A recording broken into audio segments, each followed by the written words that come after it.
Hello, and welcome to Reading Literature, Types of Sources. Throughout your schooling, you may come across different types of sources. These can range from primary to secondary and show up in a variety of styles. Primary sources are raw, first-hand evidence, original data from someone who directly experienced an event. These offer unvarnished, direct access to the subject and are usually created at the time of the event. In humanities or historical aspects, there are often things like diaries, letters, memoirs, original photographs, speeches, or eyewitness accounts.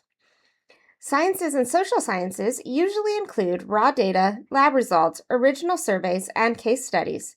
Arts and media often include works of art that are original, film footage, or sound recordings. Secondary sources analyze, interpret, or synthesize primary sources to provide background commentary or new conclusions. There are secondhand accounts created by someone who was not a direct participant or an eyewitness. They evaluate or build upon primary sources and could include biographies, textbooks, encyclopedias, as well as literary critiques, historical documentaries, and literature reviews. Now, how do we tell these apart? Well, consider the following. The creation time. Was the source created during the event or after the fact? And also, look at your authorship. Did the creator have first-hand knowledge of the topic, or was this a second-hand account? Now, when we're talking about types of sources, obviously we need to look at the types. The first you can look at are references. These offer a range of materials, general or focused, that are able to provide quick consultation and background.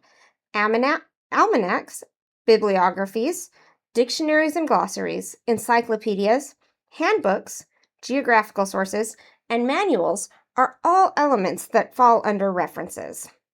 Books and ebooks are often long-format sources providing comprehensive information in a topic. They can include monographs or single topic, single authors, series, anthologies, collection of content on a single topic, or, as you're most familiar with, textbooks. Within this, you also have newspapers, which are a collection of international, national, and local coverage of issues and events happening around you. Additional types include journals.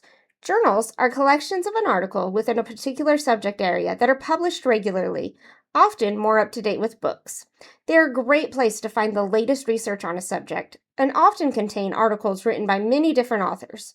They may be popular, scholarly, or trade-oriented. Now, articles within those journals are typically reviews or research papers written by academics or other experts on given topics. Original research, sometimes called empirical articles, are often based on experiments or studies. Authors report the purpose of the study, methodology, and results. The review articles summarize or synthesize content from earlier published research and are useful for surveying literature on a specific topic.